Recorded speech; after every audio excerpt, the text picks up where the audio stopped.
What are you willing to sacrifice For what? for your happiness? For my happiness? Mm-hmm. That's a good question. Have you been really contemplating this? Yeah, This is deep. I just gave up porn. You did this for your happiness? Yeah, 100%. Cheers. What watch is that? Oh, it's a new Yachtmaster. You want to see it? Yeah, I do. Oh, it doesn't have like a button. It has like a, oh, that's badass. Well, I know what I want. Score in Vegas. Is that my setup? For real? Yeah. This is nice, dude. Yeah. This is nice. I wish I knew what I liked, like the way you do. Like I said that before. I told him I'm coming back in September. He goes, I'll have something for you.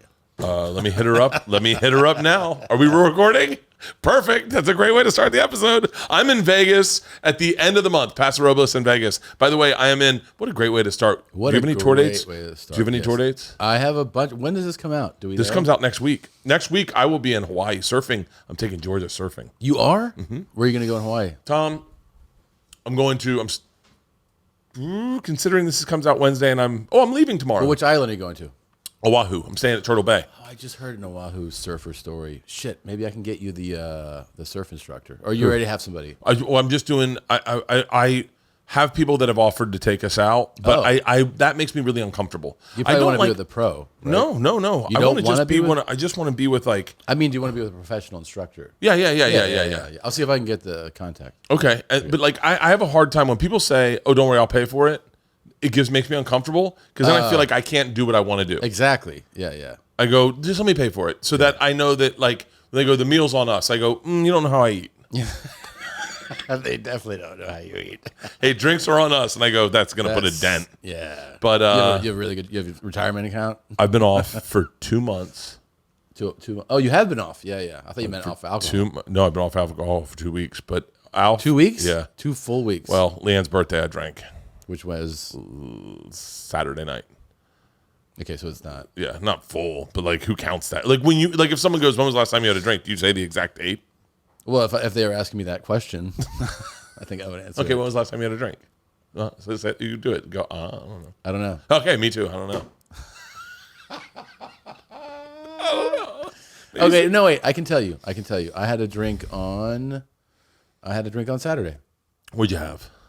I had it was some pisco, you know what I mean? Like concoction with I don't know. Oh, do you look at the menu and go, "Oh, that looks good"? No, they actually brought it out. They were like, "This is the chef's menu." They're like, "He wants you to have this," you know, that kind of thing. Yeah. And then I think the other drink I had that week, I always go for like gin and tonics. It's just like it always feels fresh, you know, like refreshing.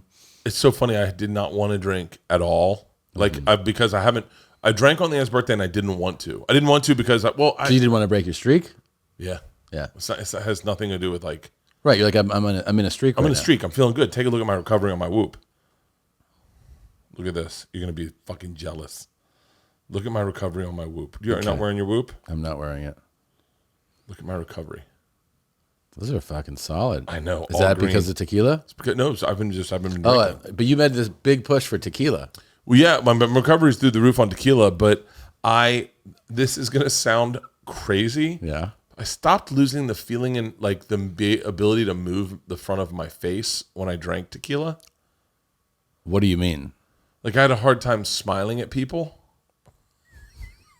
This might be a deeper issue. I don't know if it's tequila related. No, I was. Have you thought about seeing a neurologist? I don't know. I've gotten all the tests. I talked to my neurologist about it, and he was like, "It doesn't sound like a real thing." I was like, "Is it because it doesn't happen?" All your tests are good. Yeah, I know. Isn't that crazy? Wait, all of them? All of them. My testosterone's really low. Okay, but blood work. Perfect. Liver. Perfect. Not perfect. It's Okay. I think the range is 4 to 35, and I'm 37. Okay. But yeah, it's not. It's mid. Your kidneys are fine. Kidneys are fine. Everything's fine. Testosterone's low. Cardiovascular, perfect. My inflammation was up, which he's like just as a sign of just being inflamed. But you know, when I stopped drinking, yeah, I guess I don't know. But no, I did the scans on the neck. Yeah. I did the CT scan. I did the one that killed John Ritter. Okay. I did all of them, and they're all fine. These have I think they do it in ranges of like 0 to 15% blockage, which is minimal, which is kind of not inconsequential, but not significant. Not significant. So on both, I was 1 to 15, but they can't 0 to 15. They can't tell you where you are. They just know. And I'm 0 in my heart, 0 everywhere else. And your brain's okay? I don't think so. I was gonna say there's no holes in there. You know, I wonder if I'm getting, because I noticed I stopped communicating in words a lot. Like I started to going like, hey, give me a, like just, and it was just easier. Yeah. But you're also on stage communicating in words, unless you're doing that on stage. I've been doing stand up, so I've been off for 2 months. How does that feel? I could give it up. Right. Dude. I've never done this. I've never taken 2 months off. Wouldn't it be cool if they're like, oh, the life expectancy of a person is 55, and so like your work life is over now? Like you could be like, oh, I retired. I could retire until I was 55. I actually could. I could actually live a very nice life until I was 55. Right, but then they're like, you're supposed to die around now. No, but if in 5 years. That's what I'm saying. Around 55. Oh, I got 5 years to blow it the fuck out? Just to do whatever you want. I know. It's so much longer. Life is so long. I hate when people say life is short. It's so fucking long. Life is, you know, it's so funny. I have a buddy, not funny. I shouldn't even talk about it. I have a buddy dealing with cancer. You know him. You know him. Shout out to my buddy John Moore. He's maybe I didn't know I didn't know he has cancer. Yeah. Well, I mean, I think it's pretty public. I posted it on Instagram. I didn't know. He's been battling with it, and it's funny. Not funny. I don't mean funny, lighthearted. But he is a comedy writer. He is fucking hilarious. Yeah, he's written on, for everyone who's listening. He's written on all the roasts. He's been a producer on all your favorite shows. Yeah. He's also the guy that if you have a text, every text response will make you laugh out loud. The best. You know, he got a TV show. He went in for a TV show. He wanted to be a writer and executive producer on a TV show, and the person, he went in for the interview, and the person said, "How are you with long hours?" And he goes, "I love them." And they go, "How are you with shitty pay?" And he goes, he's like, "I don't give a shit. I just want the opportunity." And they were like, "Great, because we pay you. We work you long hours, and all we pay you is chicken." And he goes, "Great." And he left the meeting, went to Kentucky Fried Chicken, walked back, and he brought in a bucket of chicken, sat on the table. He goes, "I'll work for the first week for free," and he got the fucking job. That's really funny. Yeah. Yeah. And so, but he's been battling cancer aggressively. I mean, I follow him on GoFundMe. I don't have all the links right now, but like I've posted it on my Instagram, and you can find him. But you get updates on GoFundMe. That's the thing I like about GoFundMe is you can follow the person's journey, yeah. And he'll give updates. And man, cancer's a motherfucker. It's unrelenting. It's unrelenting, but he still has a sense of humor about all of it. Like we were texting, I was getting ready to go to a bachelor party, and we were texting on the plane, and he's still fucking making me laugh. Yeah, and he's dealing with it. He's in the thick of it right now. I think he's gonna turn around okay. But do you know what type he's battling? I don't. I think it's I don't, and so it'd be irresponsible for me to even speculate. Don't speculate. But the one day he texted me and he was like, you don't know how rough this can be. Just the fucking mucus, like, cause it's in his throat, so it's like it has a hard time swallowing and eating. And I woke up, and this is like the first day I didn't drink, and I was hungover, and I went, what am I doing? Like, I'm fucking at 50% right now. When if you gave this opportunity, John, he'd be like, go put me at 100%. I'll bust my ass in the gym. Just give me one day of 100%. He's at fucking 35% every day because he's got to do that. Yeah. And that day it was like 6 a.m. I was getting ready to go somewhere, fly somewhere, and the sun was coming up. I felt the sun hit my face, and I was like, I'm gonna hop off the wagon. I'm gonna work out hard as fuck. I'm gonna try my hardest to be healthy. And then I got all my blood work back, and I was like, dude, I'm blessed. I'm fucking blessed that as hard as I fucking partied. Yeah. And now I go back on the road. When do you go? Next week? Yeah. Atlantic City, September 3rd and 4th. And then a Canada run. Oh my God, Tom. Yeah.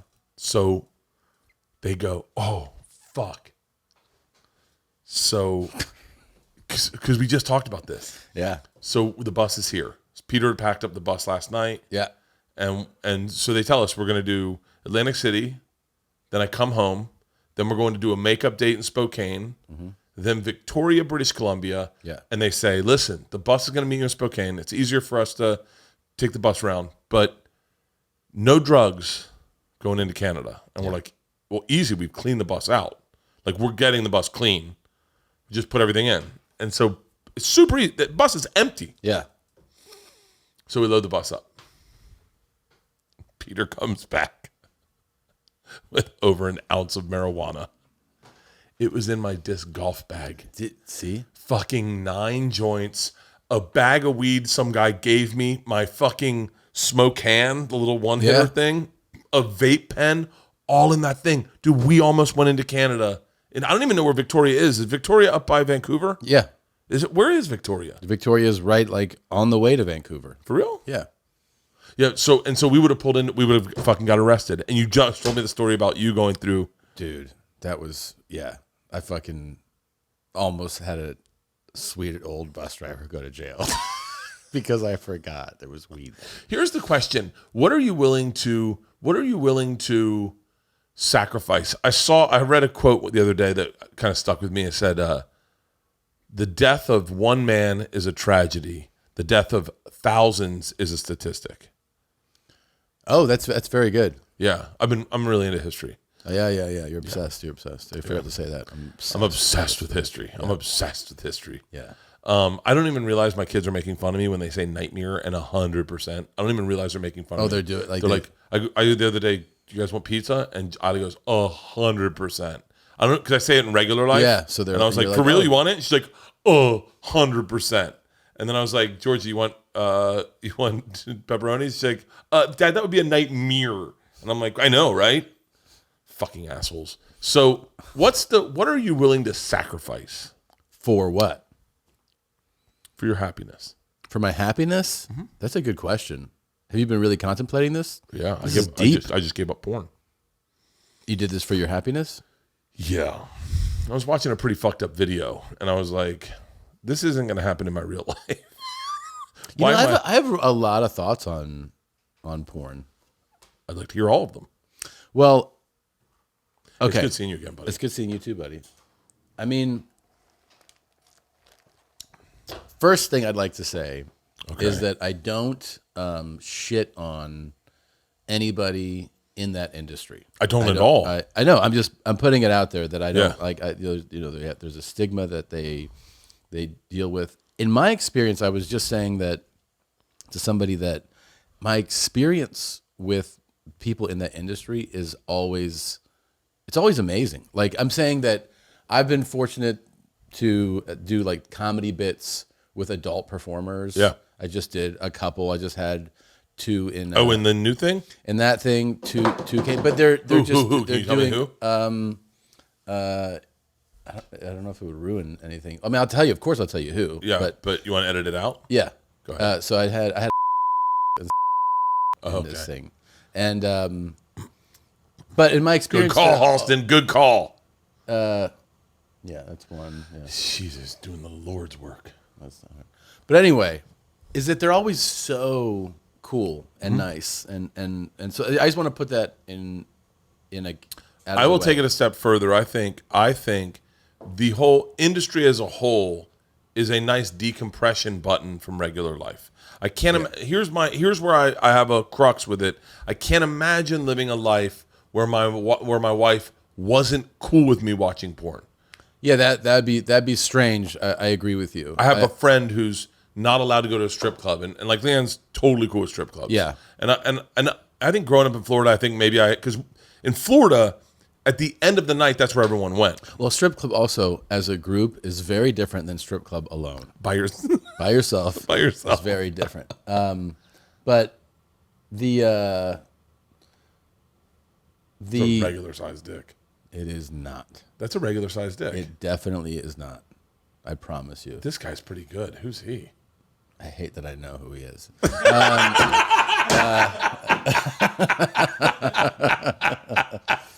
Okay. All right, keep going. But this is, so pull it off the screen. I'm going to watch that. So this is what I was saying. So first of all, what I'm saying is, like, great people. They've always been so sweet, and every time I've met somebody like that, they've been great.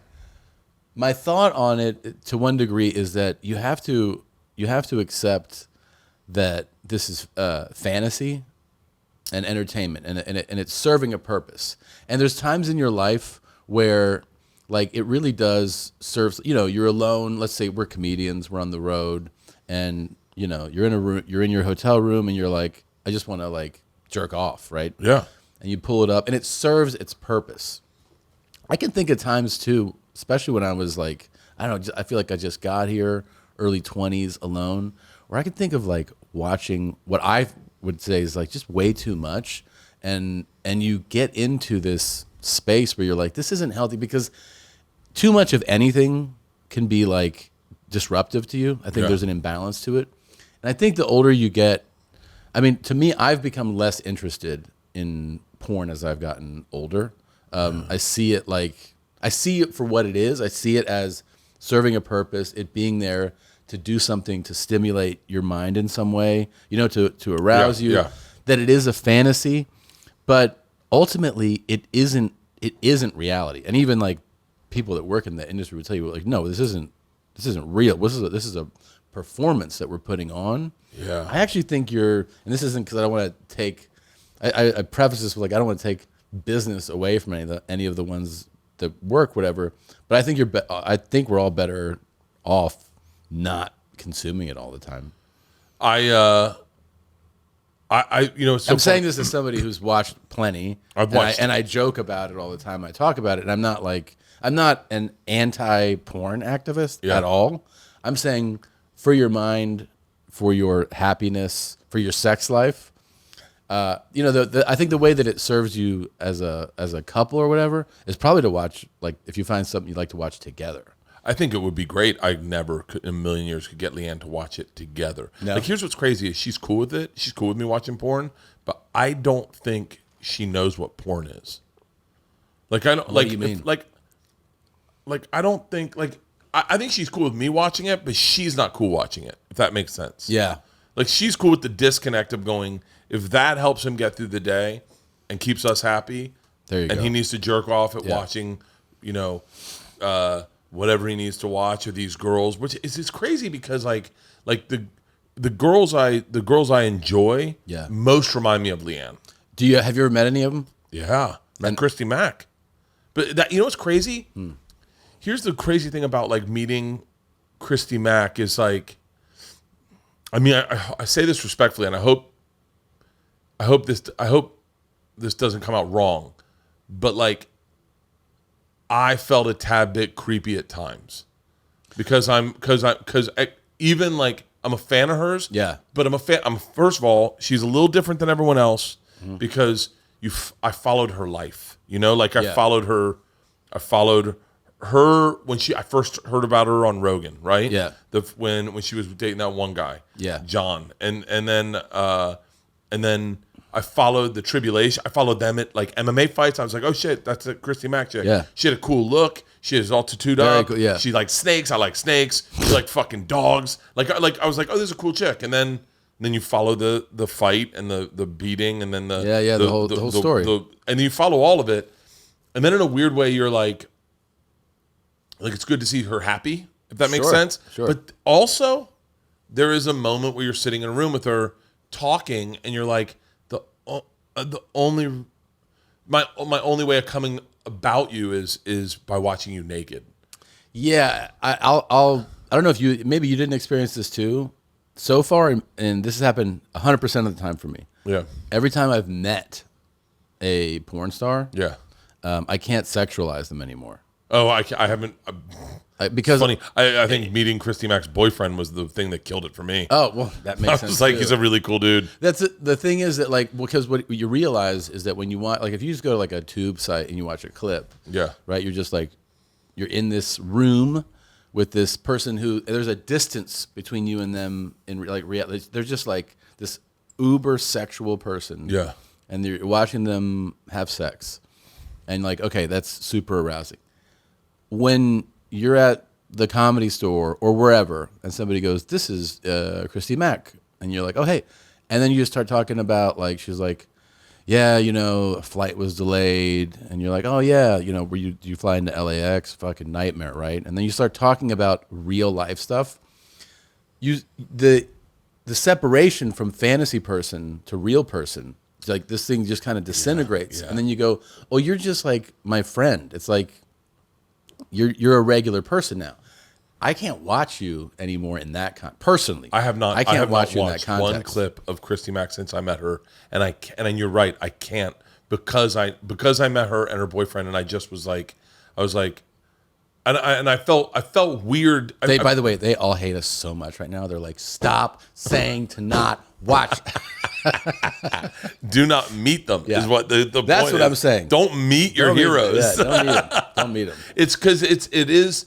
I wonder what. So like everyone goes. I was going to do comedy, right? Yeah. So because everyone thinks they're funny. Sure. I think that's what the weird part is. That I think there's a kinship between porn stars and stand-ups and strippers because we all work at night. We all have fun. Everyone's like, oh, that would be the lifestyle. And then you're like, well, you don't live in it, but it is fun. We chose it. But I think there's a kinship in occupations. A bunch of us late night 100%. bartenders, chefs, porn stars, There's strippers, it's a fraternity. bouncers. Like we work like vampires. And so but I wonder, like people always go, oh, I'm really funny, or I could be. I wonder, so the percentage of people, and we actually probably know a lot, they could have been stand-ups had they committed their minds to it or I have tried. a friend that I think of immediately. I have two that I go, immediately I go, the funniest guy I've ever met. Still go, you're so goddamn funny. Yeah. So funny. And I wonder what percentage of women could have been porn, like, or like, so like, I use Christy Mack, and I'm so sorry that we're using her name specifically. Yeah. But like, Christy Mack is a well, Adriana Chechik, perfect example. Yes. I just use her so that we shoulder some of the name. Adriana Chechik is a superstar in bed. Yeah, the things she does sometimes you'll go like, whoa, like I didn't even think about something like that. Sure. I wonder what percentage of women are like that in the bed, because I mean this respectfully, Leanne is not a adventurous X Games star in the bed. She's not like seriously, see if you can put her whole fist in my ass. Like, that's not Leanne. It's not fingers in her asshole, not gonna happen. Yep. Pussy to mouth, that shit doesn't happen. Like, she's just a real fucking, she's a offensive lineman of sex. But you also realize that is, you realize that is most, right? No, that's my point. That's Is most like people. what percentage is not? Like, what percentage of women? There's some super freaks. Let's be clear. There's some super freaks out there. And I think some of them go like, I could do that. But there's the biggest difference between the regular person who's like, I'm a freak and I can do this professionally, and the ones you see is everything I think is different when there's lights and cameras and people standing around you in a room. Okay. That's what separates all of them, is that they walk into the room the way you walk on stage.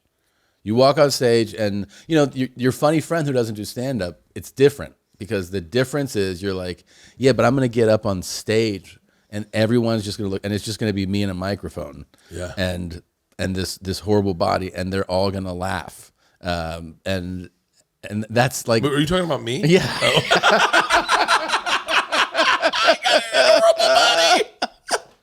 The difference is that, like, the sexy girl at home or guy who's like, I could, you know, because there's a lot of dudes who are like, I could, dude. Oh, I have so many friends that Who I are grew up like, with. They're like, if you didn't show my face, bro, I'd put it down. Right, and the difference is you walk onto a set. I mean, I was on a set yesterday that it was not shooting a porn, but there's porn people there, and you start thinking about it. You're like, I mean, there's cameras, there's 20 people standing around, there's lights, and you're just like, this is where a guy is just like, yup, naked, ready to go. I mean, that is a different type of pressure. So I did side pivot.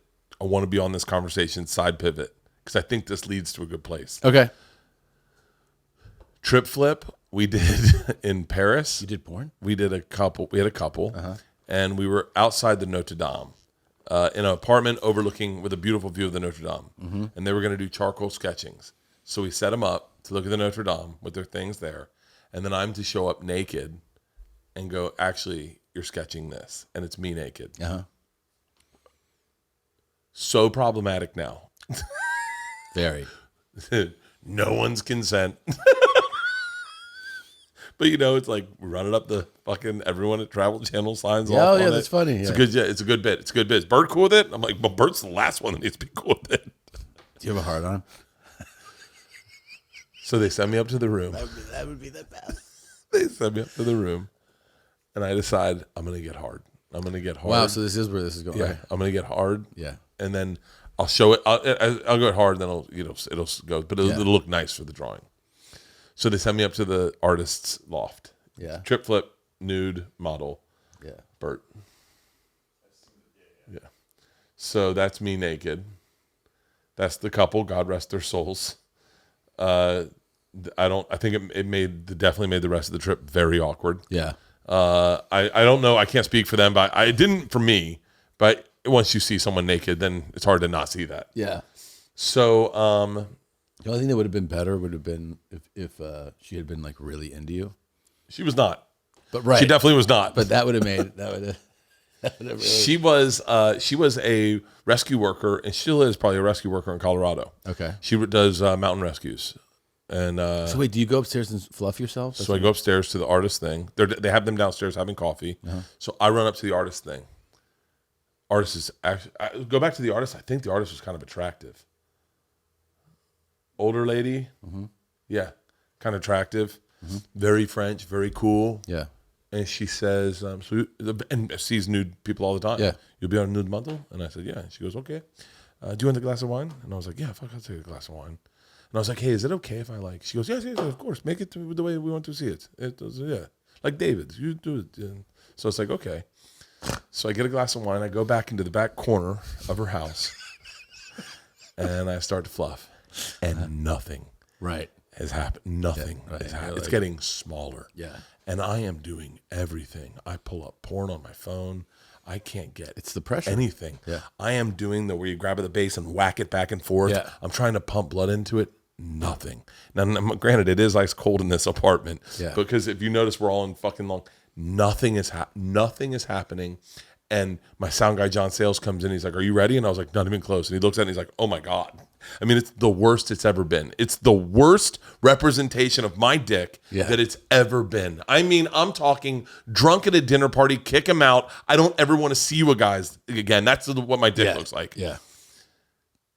So they bring the couple in and they start looking into Notre Dame, and our producer comes back. He's like, you ready? And I was like, this is all I got. And he was like, that's what we're going to go with. And I walk out totally naked with, I'm not even joking, maybe this much dick. Maybe this much dick. I'm not even joking. Yeah. And they turn. The dude starts laughing, and the girl's like, and I sit there. And so I get on the couch and I pose. And I mean, my crew is crying, laughing. And it's like, by the way, it's standing a little bit because it's that small. It's that small. And I'm shaking. I'm got chilly bumps. It's cold. And so this is the worst part is they go, should we bring a heater in for Bert? And she's like, I have a heater over here. And so my sound guy, John Sales, moves the heater. My dick feels the heat. And as they're crying, it starts going and expanding and relaxing. And everyone's like, It is I have that picture somewhere. It is so, because the artist did a drawing of it too. And it is so bad. It is so bad. You have a copy? I have a copy of it. It's somewhere around here. You should hang it. I should. Dude, it was so bad. It was so bad that that was in Paris. You look good. I looked good then. You look really good. That was a rough trip for that lady. We had a bunch of coffee. It's a nice jacket, bro. It was a great jacket. I bought it at in Italy. In Italy, I remember the Italy jacket story. They were a cool couple. He was a really cool dude. I liked him. I think that once was I got that naked, before or after your dick right there? That's after my dick. That's Really? That's in a castle. That's after my dick, and after we get in a helicopter, and we get in a helicopter to go.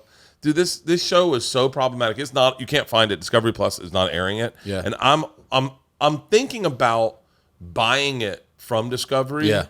And airing it on my website and doing commentary because there were so many problems in the show. We get her in. If you could get that uncensored too, you could make a lot of money with that episode. Well, my fucking dickhead crew was supposed to shoot it like Austin Powers with stuff in front of my dick, and they were laughing so hard they just shot me naked. But that's even better. Just dick and everything. Nothing blocking but it. That'd be better for if you get to own it. You could actually sell that. They passed pictures of I know they did. Of course. At High Noon and at Travel Channel, they just sent my dick everywhere. Yeah. Everywhere. But that is the point where I realized, I could not do porn because I couldn't get hard and I wasn't fucking anyone. Yeah, this is back to the point of how people think they can do it. Also, I want to point something out. I'm not saying that no one should watch porn. No, I'm going to still watch porn. Here's the thing. I'm saying that you said, this all started because you said, what are you willing to sacrifice for your happiness? And you said, I stopped watching porn. And I was just advocating the fact that I think that removing like fantasy shit, like complete fantasy from your mind, you can stimulate your mind sexually with stuff that, here's the thing that, this is the biggest point I want to make. Okay. I've learned, I think, that you can stimulate your mind sexually without porn in other ways that you don't realize until you're not doing it with porn. Like if porn didn't exist, you would still want to fire things in your brain sexually. And so you're like, so how I did that can before porn existed. Exactly. So it's like, it's in your mind. It could be reading things. It could be erotic. Okay. Devil's advocate. Okay. But then hypothetically speaking, yes. Trump comes president again, I hope. And he by the way, I have all this Trump shit that we got on the road. He looks good, by the way. Does he really? No, he looks like shit. He looks like shit. I bought all this Trump. The last run he did, anytime we went into a red state, I bought Trump shit, like a Trump pen that punched and like Trump. Put him in. Look at him golfing. He just golfed this weekend. God, he looks. How old is he? He's like 74, 5. He really looks like, what is it? He wears the hat every day, huh? 10 pounds of shit in a 5-pound bag. He looks fucking terrible. God. Oh. He doesn't. That's not a good look. It's not none of it's good. The face, the hair. It's a solid hat, though. I had so much of that memorabilia because we got it when we were doing the quarantine tour that I just picked it up. And the other day, you have that hat? No, I never. No, yeah, we do have that hat. Remember, I did an Instagram video. He's like knock-kneed, right? Like the ooh, and he's got the pants up like over his navel. That's a real I've given up move. I just started doing that today. Look at that. Just did that in a video. I did the video of me. I was going to promote dates. Yeah, and I was doing this workout today where it was a quarter-mile run. Man makers, where you do a push up with the weights, but you do like those 20 of those, and then I had a 55-pound weight over my head, and I walked down to the end of the driveway and back, and I was like, I gotta look good with this weight over my head, right? Yeah. So I was like, get my camera out, and I saw it, and you could still, arms extended, you could still see like a lump in my belly. So I pulled my pants up, and I was like, you can't see it anymore. That's the way to do it. Yeah. So I don't know how but anyway, I got that hat. You remember I had that hat? The Make America Great Again? Isla and I went to go float a river in Alabama, and she goes, I need a hat. And I said, just grab one. And she just grabbed the Make America Great Again, and I didn't say anything. And I went, that's a great hat, baby. I bought it. We walked out, and Leanne goes, what the fuck are you doing? And Leanne's dad's like, now that's a hat. And so then I did a video. I've done 2 videos in my house not realizing what's up. I did one where I was like coming in the old house, and I was coming in, and I was like, I think I was either FaceTiming you. And you go, whoa. Stop right there. Is that a Make America Great Again hat? And I went, oh, yeah, it was on our hat rack. Oh, yeah. And then I did another one where I'd picked up a Trump 2020 flag. Yeah. And I'd put it on our mantle for when the girls came home.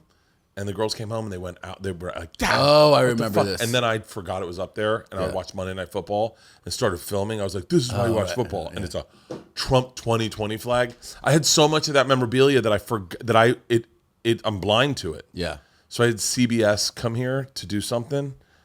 And I have like Trump magnets everywhere. It's just, I don't see them. And that it's like, and immediately I was like, oh, it's CBS. They'll respect it. So...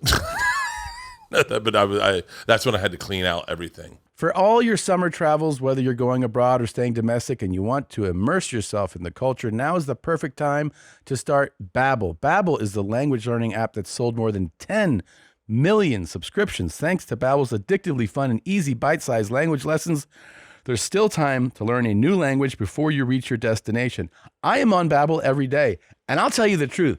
I was messing around with another language learning app that is dog doo-doo, okay? Babbel actually helps you speak the language the way that you are supposed to speak. It's not phrases like, when is the tarantula going to meet the turtle in my boot? It actually has you say things that you would say in another language. It's fantastic, and I've been doing it every day. With Babbel, you can choose from 14 different languages, including Spanish, French, Italian, and German. Plus, Babbel's speech recognition technology helps you improve your pronunciation and accent. There are so many ways to learn with Babbel. In addition to lessons, you can access podcasts, games, video stories, and even live classes. Plus, it comes with a 20-day money-back guarantee right now. Save up to 60% off your subscription when you go to Babbel.com/bears. That's BABBEL.com/bears for up to 60% off your subscription. Babbel, language for life. The wait is almost over. A new football season is about to begin. Get ready for the NFL Week 1 action with DraftKings Sportsbook, an official sports betting partner of the NFL. To celebrate the return of football, DraftKings is giving new customers a can't-miss offer. Bet just $5 on any football game and get $200 in free bets instantly. Want more action the opening night? Everyone can experience the thrill of DraftKings early win promotion. Get up 7, you win. Bet on any NFL team of your choice, and if your team lands by 7 points at any point during the game, you get paid instantly, even if your team loses. Download the DraftKings Sportsbook app now and use promo code BEARS to get $200 in free bets instantly when you place a $5 bet on any football game. That's code BEARS only at DraftKings Sportsbook, an official sports betting partner of the NFL. Minimum age and eligibility restrictions apply. See show notes for details. Wait, we were talking about stimulating your mind. Yes. Outside. So then, okay. So hypothetically, say Trump becomes president again, and he pulls out all porn. Okay, he goes, porn. No more porn. Yeah. And he says the same thing, guys. How many more serial killers do we get? Because like I can get my mind stimulated. Like when I go without porn, I definitely know things turn me on quicker that I wouldn't maybe notice. But that also happens in the world as much as it happens in my house. Like I definitely will like have you ever seen a chick running down the street and you're like, God damn it, she's hot. Yeah. Like I don't do that often. I remember I did it a lot when I was younger. Like when I was younger, I didn't know that you couldn't check out other chicks in front of your girlfriend. I would be like, whoa. And then she'd be like, what are you doing? I'd be like, she's hot as fucking shit. Step up your game. You're not going to be around for long if you don't fucking pay attention to the teams. But I wonder if you get dudes who don't have a girlfriend, who don't have any prospects of getting a girlfriend, that are now at a mall just standing under the escalator going, you know what I mean? For sure. Like porn does serve a purpose for some people who just get the demons out and they can operate in the world. Absolutely. And that's why absolutely it serves a purpose. And absolutely, look, sometimes it's nice. It's a nice resource to like check out and enjoy. And like, you know, like I said, that hotel, we live that hotel life. And sometimes you're just like, you're alone and you're like, I just want something to. That's what Leanne one time said to me at dinner. I was at a dinner party and I was talking about porn. And Leanne goes, your sample size is not everyone's sample size. She goes, your sample size is you and your friends. And you and your friends are degenerates. Yeah. And what you guys like, not everyone likes. And I was like, bullshit. Right. Every dude she's probably seen like 8 clips. And she's like, I've seen porn. She has seen 8 clips of like regular, like blowjob, like a tasteful, not like I want. When was the last time you tried something sexually, and Christina said no? Like meaning like I'll give you a perfect example, a soft example. Leanne's birthday. I shouldn't share all this, but I don't care. Okay. Leanne's birthday. Next morning, wake up. Leanne had a blast at her birthday. I hit it out of the fucking park. She goes to take George at dancing. She was having. She took George at orientation, and I was watching Isla because my sister got sick. I was watching Isla, and I said, working out one morning, and then I was like, I got to do something for Leanne's birthday, and she had said I want a dance party, and then Pete and Lacey were like, well, we'll just get her a dance floor. And I was like, what is this going to be? And my sister, Cotty, goes, I'm on it. I just gave you my connect. They'll give you a dance floor. a thing. We got Carter Cruz to DJ. I invited a very small amount of people, so it wasn't like. So Leanne didn't have to take care of people because that's how Leanne works. Yeah. If it's too many people, then she has to make sure the house is clean. We had our cleaner come to clean the house top to bottom. Got a dance floor, put up lights. Lacey, Tate, everyone helped out. Everyone came and helped out and made food, and it was great. All ended up in the pool at fucking 2 a.m. Great. Fucking great. Next morning she wakes up, right? Yeah. Panties, t-shirt, no bra. Comes in, I'm taking a shit. Maybe not the best way to start sex, but yeah. I'm taking a shit, and she's like beaming. I had a fucking blast last night.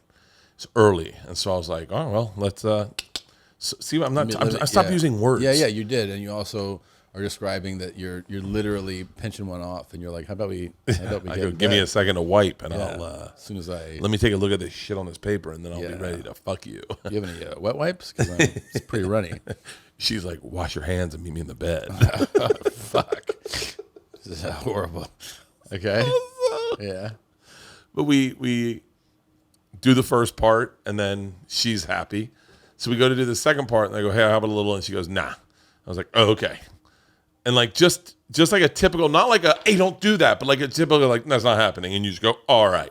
What percentage would you say that happens in your relationship where you suggest something, and she goes, no, you can do this. And you're like, I'll take that.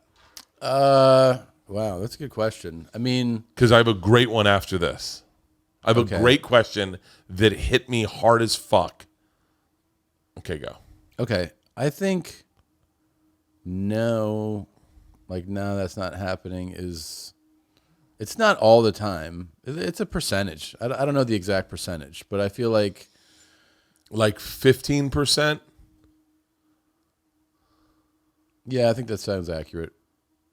You know, but I'm also like, were you asking for something totally new? No, well, I have, and by the way, those are always no. But I mean, in this particular case, it's no. So it's just like hey, something you've done before. Fluff me up a little bit before we go in. I like to. Dr. Drew really really hit it out of the park for me. What did he say? He was like, his wife did actually. She said to Leanne, "You don't always have to suck his dick till an orgasm. You just suck his dick a little bit, and then that'll suffice." And for me, that just.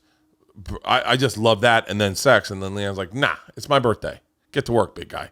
And I was like, okay. But if that was flipped, if I said that to Leanne, I was like, no, you'll be sucking my dick. Like she'd be like, excuse me, because there's no like, there's no even playing ground. I can't just be like, and suck this dick. Yeah. Like, no, it's not the same. Or if she's like, hey, would you? And I go, no, that's not happening. We're doing it the thing I want. Dude, they're by the way, Drew and Susan, they're so hypersexual. Are they? They're in their 60s. Jesus. And it's like, well, they still look good. They do still look good. They look good. Really, they don't look like they're in their 60s. Yeah, I mean, and I might be wrong. Susan a few years younger, so I don't want to get. I don't think she's in her 60s. Right. I saw a picture of her on Instagram the other day that I was like, okay, but he's like 62 he looks, or something. He might be 70. No. It's crazier that he is always. She was born in 1991. What? No, she got married in 1991. She's 62. She looks great. She does look great. Yeah, they still go at it. I think I'm gonna get Leanne on steroids. You think that'll change her? No. She wants to do one of those things. You know the place we go when we get the stem cells? Yeah. We got one in here in LA. Yeah. I won't say their names because I don't want to blow up their spot. Yeah. But Leanne had a friend who was having hormonal problems, and they gave her like a little steroid pill in her ass. They'd cut a little slit, slide a pill in her ass, and then I don't really know how it works. Leanne has been so anti all that shit. I remember we had a friend who said, let me get you. I'll get you all the fucking. Yeah, let me get you all the serums. I remember. Yeah. And Leanne was like, "I'm not doing that." And the other day, after her birthday, she hit me up. And she goes, "I'm doing it." I went, "What?" She goes, "I want to feel healthy." She's like, "I can't sleep. I get night sweats. If it's my fucking hormones, I'd rather get a good night's sleep and get some solid hormones in me." Yeah. So we're gonna go get her blood work done to see if that's what it is. But and then I was like, I want to fucking. Do you ask for a lot of like new sexual shit though, or do you keep it like pretty much in your wheelhouse? The only reason I do is because of porn. This is what you ask for. This was my epiphany. I'm sitting in a bed. I'm watching one of the more fucked up things you could watch. I'll tell you exactly what it was, so everyone has perspective. It was I don't know how I got on this search. I would love to know the thread that got me there. It was chastity cock cages with a sounding. It was a sound. Do you know what a sound is? Yeah. So the woman put the cock cage on the guy, and then the nut thing, and then as she was putting in on the cage, she was sound. It was going into your urethra, and all of a sudden, I'm like, what the fuck am I watching? And this is what you asked for? No. Oh. I go. This isn't like. How am I watching this? And then what? How did I get here? Is this healthy for me? This will never happen in my life, but I'm sitting here watching it, almost like watching like like, and then I'm going like, and then I'm thinking, so who's into that? The chick or the dude? Like, you got it. Like, how did he get that? Because here's the deal: I could never get Leanne to do that. I could never get Leanne to do that. If I said to her, "Listen, it's a deal breaker. Yeah, this is what I need in my relationship. I need you to cock cage me and then sound me as you cock cage me, and then sit there topless with 2 rubber gloves on and just back and forth. That's what turns me on." She would be like, "I look at this." So like, she looks like she's into it, right? Yeah. But is she just pleasing the guy? Is the guy into it? I think so. I think that's how you. How do you have this conversation? Like, I don't even know how to have this conversation. But wait, you think she would be like that? I'm packing my stuff up. Yeah. Really? Yeah. She has a hard time giving me a hand job. Like, why? She's like, what am I supposed to do? What am I looking at? What do I do? Like anything. Like we were in we I don't want to get too into the weeds. She like, look, here's the deal. I can't this is not happening. And so I'm watching this. I'm not even watching this one. There's a few of these. Yeah. But I'm going like, so first question, is their relationship stronger than my relationship? This is not a relationship. This is your first mistake. This is not a relationship. You don't think this is a relationship? No, this is a lady that got $800 to stick a fucking metal straw down a guy's dick. All right, hold on. You ready for this? Yeah. Go to their page. Their page? Hold on. Go to Melody Pleasure. Okay. Melody Pleasure. Okay. And she only has 2 videos up. Right. They're both her. Okay. Is that the same guy? So like, here's the question: is like, some of these, you go to their page, and it's this couple doing all this shit together, and then you're sitting there going like, that's what they do. They make these videos, but like I go, and these are just people you'll see like just at the DMV. You don't even know they do it. But how do they find each other? It's like 2 fucking whales running into each other in the ocean going, like, I didn't know you were a whale. Yeah. And then But there's probably like, I mean, first of all, there's the internet. There's things there's groups, and you can start, there's word of mouth about like, sex clubs, and I'm sure that if you're really into that, there's a way to find. That's the one I saw. Okay. Extreme Spike Chastity We're Kit. good. Yeah. I think we're good. That's what I saw. That's when I saw. And what drew me in, that's the exact one I saw. That's the exact one I saw. Yeah, we've seen it. Okay, we don't need to see any more. But like I started going like, okay, so then I got it. You just stop playing it. Oh, this is the exact one I saw. This is the exact one I saw. This is the legit one I saw that I went, okay, I'm watching this, and then I go, see, I'm turned on by the gloves. And I was like, I wouldn't mind Leanne wearing gloves like that. And then I was like, wait, so how do we get back to stimulating yourself sexually without porn? Because that's where we were. Well, okay, so for me, it's seeing Leanne without a bra in the house, right? Yeah, that's great then. But for this guy, what is it for him? But that's fine. He's at a Jiffy Lube and he's watching an oil change. He's like, no. Yeah, of course. They're like, let's check his Or oil. he's watching the weight rack where the fucking pole goes back in and out. I mean, some people are into shit that's so. And once again, you can't kink shame them, right? No, you can't. Like, okay, so what's wrong with this guy? So, like, say this guy is a big movie actor, and you find out that Brad Pitt it's a bad example. Right. I know he's your best fucking friend. But you find out that I'm like, Arnie Hammer. No, don't do that one. The poor guy's selling real estate in the Cayman Islands. By the way, I'd buy real estate from that guy. That's what they say. That's what happened? Yeah, I think so. Did you see the documentary? No. No, I want to see it. There's a new documentary out. Yeah, but it's about his family. That's not fair. They're all dead. About his family? I think it's about his story. No. What? No. The I Army- have an inside line on this. So I've been getting fed information about the Hammer family for possibly 12 years. Okay? What? Yeah. So I knew about the Hammer family, apparently, once again, allegedly, and I feel bad trashing. Can we listen to this? It's on Discovery Plus. Yeah. Yeah.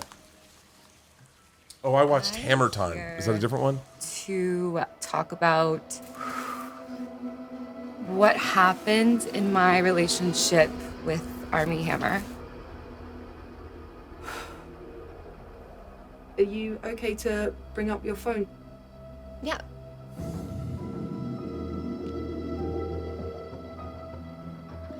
I haven't really digested this one. I have a fantasy about having someone prove their love and devotion and tying them up in a public place at night and making their body free use and seeing if they will strangers for me. My bet was going to involve showing up at your place and completely tying you up and incapacitating you and then being able to do whatever I wanted to every single hole in your body until I was done with you. In the beginning, I felt like this was all perfect. This was amazing. He would say things, God, you're so perfect. How could you be this beautiful, this smart, so funny? It's like you were made for me. But then things changed. He pushes your boundaries a little bit at a time. You're his, completely. These are messages that are being sent literally within seconds of each other. Whoa. I mean, he said, I'm 100% a cannibal. I'm freaking out. It was all he wanted to ever talk about. Then I get a note that says, I'm gonna bite the out of you. And he was just like acted mad. The ropes were around your neck, your wrists, your ankles, and you're like completely immobilized. And I'm just closing my eyes until it ended. Wait, he actually did this to them. Well, some of it. Once Courtney came forward, other women started coming forward. How did Armie Hammer go from Hollywood golden boy to an alleged abuser? Well, can I When tell you all this something, though? came out about Armie, Can we pause I was it? not shocked. Yeah, please. You just So So wait, yeah. also, there's I thought, You're thinking of something else. no, I know. I read something, a Vanity Fair article. Yeah. And his allegedly, like his dad and his grandfather were into weird stuff. Allegedly. But I gotta say something about even what we're watching. Yeah. And how I am responding to this. Okay, because I'm responding. Okay. The way that I see this, there's a bit of manipulation the way this is being presented, because those messages that you're seeing, and there's like dramatic music behind it, and like, Yeah. oh my God, it's like I want to do this. It's going on at the time in a consensual relationship, where they're not showing you the response to those messages. Like the girl is like, started that thing, and he's like, I want to tie you up and do whatever I want to you and all these things. You don't know if the response is like, yeah, that's hot. It's not an unsolicited message to someone who's like, who the fuck are you? It's between two people that are dating at the time. Yeah. And he is doing like pushing boundaries. Yeah, but here's the thing: is like I look, all I've seen is this so far. Yeah. But if he did tie a girl up and have sex with her, I'm assuming. I mean, if it wasn't consensual and he broke into her house and tied her up, that's one thing. Yeah, but that's not. It's like, and then we start getting into that really slippery slope of like, then do we outlaw rough sex? Well, yeah. Like, I mean, like, because I'm not into it. Yeah. I'm not into it because I don't know. I've never been I personally, my thing is not smacking an ass. I don't know why that doesn't turn me on. Sure. But I understand that there are people into choking people and stuff. Yeah. I get it. But like, all of a sudden you're like, okay, so then we need to do like. What do you like it? Do you like it like really sweet and soft? In all honesty, I like it in the dark and I like it slow. Slow. Yeah. And real slow. And real quick. I am very quick. I am so quick I couldn't get into rough sex. I wouldn't. My cardio doesn't get up that quick. Like I'd have to stretch. I'd have to get rough before sex. Yeah.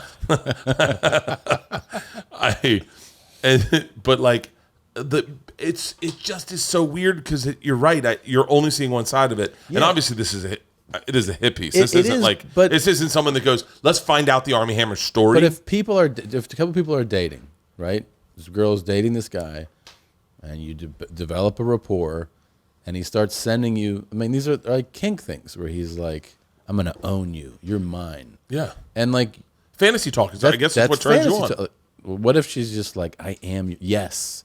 I mean, did they reply like, "This is not cool"? Right. You're not. If they did say that, and then he was like, "I don't give a fuck. I will tie you up. I will fuck all your holes." Own you. And she's like, "Please lose my number." And he was like, "No, I have it. I'm coming over now." And she's like, "The door's unlocked." Yeah, it's a real misrepresentation. Like there are women that are into. I'm not going to say it out loud, but there are women, of course, that are into that shit, that fantasy shit. There are women that are into that. Yeah. That's like documented, and so then, dude, this gets so fucking played the right. But I swear to God, allegedly, yeah. And this is my information. This is like a family thing. Really? Allegedly. Keep playing. Don't wake up and become this dark controller, abuser. That's not fair. This behavior, it's deep-rooted. On the outside, we were a perfect family, but magnify Succession 1,000,000 times, and it was my family. If you believe about making deals with the devil, the Hammers are top of the totem pole. Every generation in my family has been involved in dark misdeeds, and it just gets worse and worse and worse. I know my grandfather had a dark side, but I saw my father's dark side firsthand. And I've seen my brother's dark side. It was like a monster unleashed. Now it's Armie Hammer. It's just generation to generation. I've let the Hammers control me my whole life. What? It's time to stop. I refuse to be silenced. I'm a fan. I can't wait My to name see is this. Casey Hammer, and I'm about to reveal the dark, twisted secrets of the Hammer family. I'm assuming that's someone that is definitely not connected to the inheritance. And you're into this, right? You're gonna watch this. I'm watching this. Yeah. There's no way if your fucking bank account is tied to the inheritance that you're like, I'm gonna destroy this family. Wait, how much money do the Hammers have left? So you know that he had nothing to do with Armie Hammer, right? I have no idea what it is. So Armie Hammer net worth has been reported as high as $800 million at the time of his death. 1.6 billion. So he died in 1990. Well, you know his name. Okay, how about why is the Hammer family? What fortune is it? After Armie's great-grandfather passed away, his father inherited more than $180 million fortune from his family's businesses. Aside from handling the family's oil business, Michael also owns other businesses like Hammer Productions and Hammer Galleries. There's no explanation of what the origin of that money is. I'll tell you, go to the Wikipedia of the grandfather. What's interesting is his grandfather, Armie Hammer, went ahead and just bought the company Armor Hammer. You know, the baking soda? Armie Hammer? Armie Hammer or whatever. Armie Hammer? Yeah. He just went ahead and bought it and was like, I'm done with the confusion. It's me too. Yeah, whatever. Seriously? Yeah. Google that. Yeah. He just was like, yeah, sure. It's like if someone came up with a beer called Burt's Beer or Burt's Beeswax, and I was like, and I got so rich, I was like, just buy Burt's Beeswax, so everyone stops fucking asking this question. Okay. Armie Hammer is a brand of baking soda, consumer products, whatever. I don't know. Okay. What family owns Armie? What this? Yeah.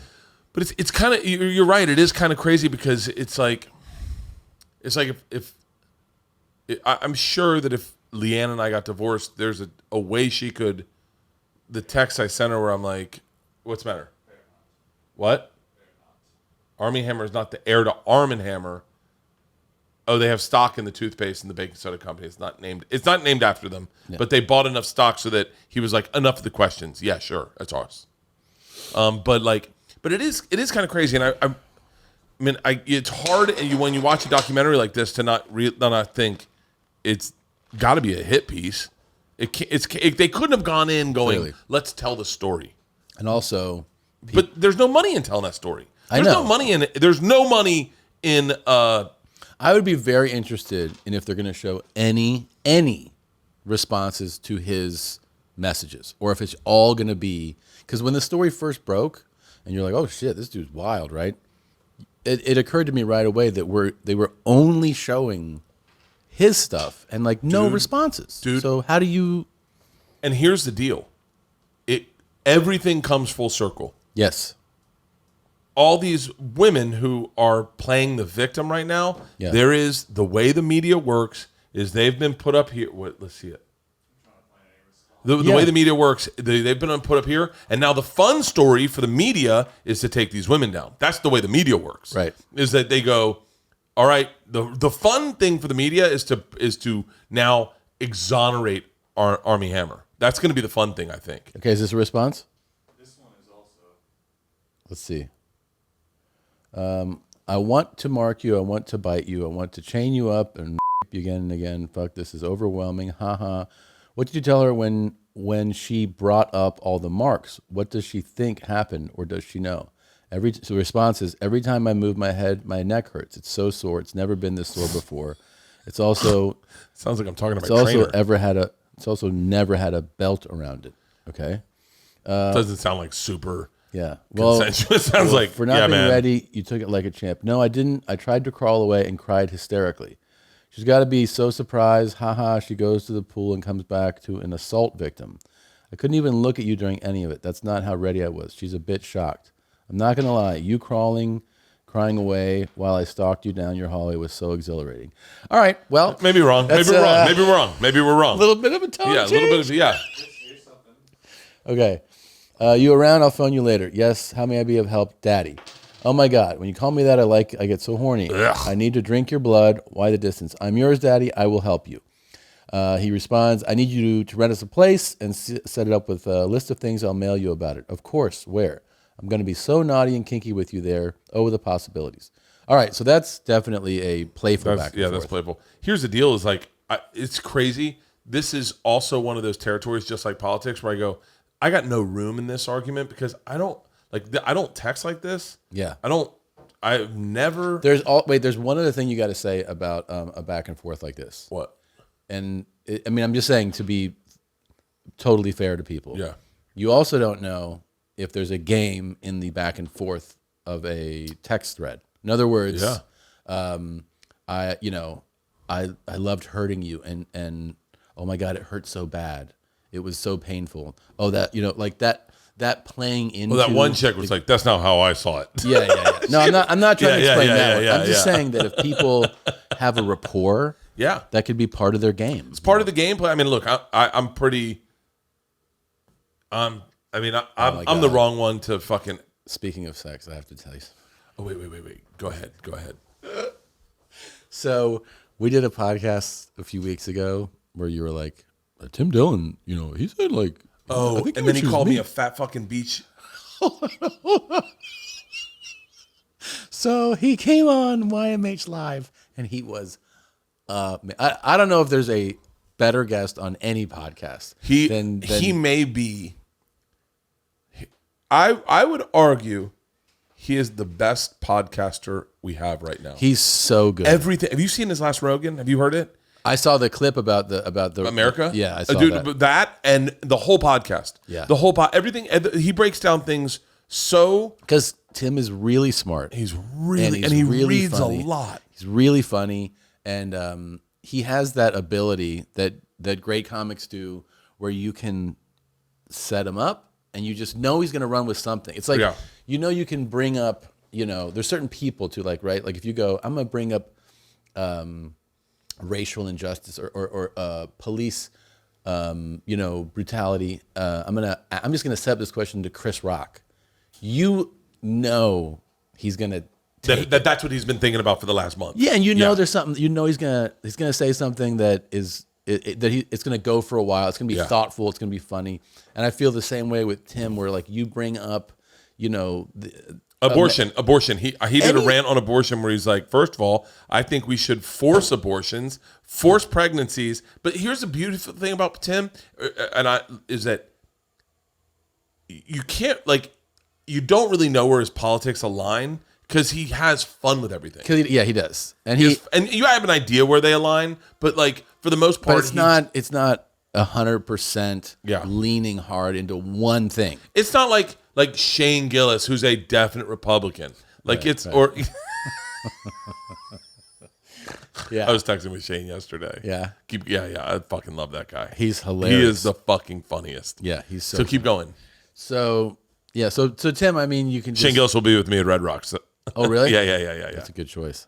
With Tim, you can just set him up, and it's like you can set him up with, culture stuff. You can set him up with anything political, any hot button thing in the news, and you just know he's just gonna just run with it, and it's gonna be great. But I play the clip on the live one, on the live show of you saying that, and I go before I play, I go, all I want is honesty. I'm going to show you something, and I just want you to be honest, and I can take the honesty. Okay, he's already in a bad place to be honest, but keep going. The clip plays, and he goes, "No, I never said that. I don't know what the hell he's talking about." And I go, "Really?" I go, "So you?" When he goes, "No," he goes, "Bert is like a foam shoe beach retard." A foam shoe. Like the guy who's I got it. I got it. And the guy who asks you for the pass if you're supposed to go to the beach. Oh, I laughed so hard I almost died. Fucking. Oh God, it was great. Oh, God. I hate that it made me giggle. I know. He is so fucking funny. He really is fucking so funny. But also I was like, where did you get that from? You just made that up. I would love to have been there the day he saw that happening, and then it went into his brain, and like that's the thing about Tim is but where you came up, you're like, no, I think Tim said he. I know he did. He pulled me aside privately. Oh, this was a private conversation. He was like privately. He was like, "Bert, I'm so attracted to you. Would you be interested on the tour bus? Me and you." Okay. No, that never happened. Okay. I my memories. Don't ever fucking. I would never put money down on my memories. My memories. Do you think I do? So suspect. Do you think I ever fucking count on your memory? I'll start a memory and George will just look at me like that never happened. And I was like, bullshit. I won the Florida State Regatta. I got bit by a bat. I've had a lot of things happen to me in my life that fuck you. Yeah. The pivot. Okay. Have you seen the Manti Te'o documentary? No, I've heard it's fantastic. I remember that so well because I love college football, and that storyline was great. And they had an amazing season, and he was actually an amazing player that season too. I just watched it. I watched the very beginning of the first episode, and it's interesting immediately. And I don't know if this is the way that culture has dictated my feelings to be. I don't know if 10 years ago I would have felt differently because of this. But the person who perpetuated the hoax, the Cat Fisher, is now a trans woman. Trans woman? Yes. Yeah, trans woman. Okay. And so immediately I went, and then she's telling the story of like, have we really been going for an hour and 10 minutes? Yeah. Oh, fuck. Immediately she starts explaining that this character that she created was a way for her to escape and live this other life. And immediately I just got very empathetic to that person, really empathetic to that person. And I was like, oh man, like, wow, this is going to be a crazy story. And then I stopped watching it. Yeah. I stopped watching it. And I think I said somewhere like, oh yeah, man, my heart really broke for that young lady. And they're like, you haven't seen the whole fucking thing? Dude. I walked away going, Manti Te'o, everyone deserves to give Manti Te'o $1 in this country and set him up for the rest of it. He's probably fine with money, but set him up for the rest of his life and let him find a place to allocate those dollars because he's a great person. I've heard nothing but that. But did you know, I didn't know that people just started calling him gay. Yeah. Yeah. Like, I didn't realize that. Yeah. He got incredibly bullied by so many people, especially online, Yeah. Online. It got brutal. And I had no idea that they were like, I remember when this happened and I was like, wow, that's crazy. how the fuck? What is this? Like, is this? Not I sent him one of those like where you cut the letters out of the newspaper clippings, and it said like homo, and I mailed it to him. Oh, for real? Yeah, yeah. I said all Notre Dame players are homos.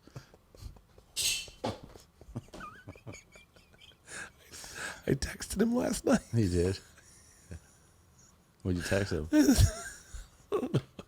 I was watching the documentary. I was just like, you're a bigger man than me. Like, I fucking would lose. I would have put a fucking gun in my mouth. It would be terrible. If the fucking world. Yeah. Can you imagine? I think he was. I mean, I'm not speaking on behalf of him, but from what it looked like, he was probably a virgin.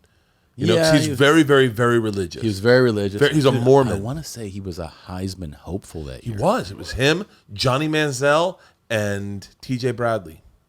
I don't know. I just made that name up. The guy looked like a T.J. Bradley. And but it was him, Johnny Manziel. That was an interesting Heisman class. Yeah. But imagine being I wish extremely. Johnny Manziel was here. Can I tell you? I sometimes think it's not fair that Johnny Manziel turned out the way he did. Who's the other guy? K-State. You don't recognize that guy? That is. I'd love to know that guy's story. That's the quarterback from what? Oklahoma? K-State. K-State? Yeah. What? Johnny Manziel, Manti Te'o, and who? I can't. They don't even have his name. I bet he's like, hey man, can you guys just drop it? I took one picture of these two guys. Why am I not? But think about like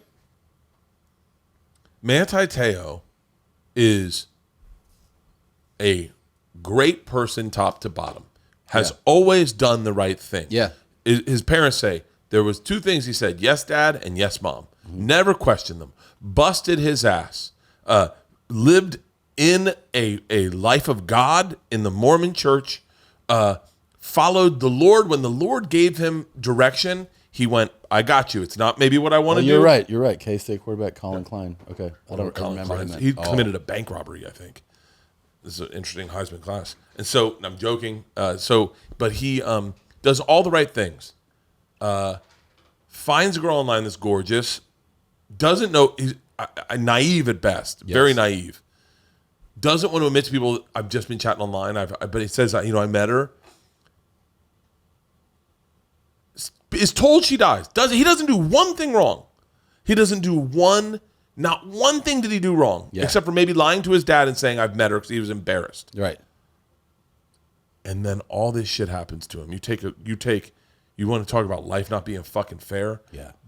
You do everything right, and you don't lie at all, and then fucking that shit happens to you, and then especially as a religious person, I'm sure the Mormon church isn't like super cool with gay people. You get branded as a homosexual. Yeah. And then you still get married, you still have a family, you go back to Hawaii and you live a great life. Yeah. And then he's forgiven the dude who catfished him. He's forgiven all the people online that have gone after him. And he goes, it's hard. People say you want a picture, and I know that same person trashed me online probably a year ago. And as I sent that text message, I went, did I ever make a Manti Te'o joke? Yeah. I'm sure. I mean, I didn't know people were calling him gay. I think the thing that registered the most is I remember, the story is that you immediately empathize with like, oh my God, this is humiliating. Yes. I have a sensitivity to humiliation. I think, I don't like to humiliate people. Oh, I mean? Yeah. Like I'll burn someone in the crowd for saying, but like I don't like the idea of like somebody comes in here and like I'm gonna fucking embarrass this guy. Yeah. So like when I remember seeing that story and being like, man, feeling that, how horrible that must feel to be like so exposed. I think you get so exposed that you actually probably get past. You know what I mean? When everybody shames you, you're just like, I mean. Now it's like it's known. The shame almost probably goes away because Shane Gillis has talked about it. Really? Yeah, about what that is like, and he said it's just surreal. Yeah, it's surreal, and there's there's a select group of people that have experienced that. I pray to God I never have to deal with it. I mean, I just pray to God that like for whatever reason, I mean that's possible. Yeah, I'm not saying I'm trying not to speak in absolutes anymore because I always say like I don't drink and drive. Yeah. Well, I did one time. I definitely did as an adult one time. I definitely did. So like I'm trying not to speak in absolutes, but like that. Can you imagine you didn't do anything wrong? You didn't do anything wrong, and then that happens. Mm-hmm. He said he went from there's Manti Te'o to there's Manti Te'o. Yeah. The shift. I mean that. There's that gay guy, Manti Te'o. He was a good-looking dude too. Yeah, he is. He still is. A good-looking dude. Jacked. Yeah. He's a fucking all-American linebacker, man. God damn it. Right. Oh, one last thing. What? Because we talked all about these porn people. Yeah. If you want to support your favorite porn person, yeah, buy their content. Like go to the. I mean, that's what they. Ooh. You can watch. Everybody goes to like go to their OnlyFans. Go to their OnlyFans, and if you are a big supporter or you're a fan of, I let all my OnlyFans run out, and I lost that credit card. Yeah, and so now it was easy to resubscribe. Yeah, because I just hit resubscribe and then be like, yeah, another month or whatever, another 6 months, another 9 years. But if you want to support them, that's the way. Buy their content from them if you want to be a big fan.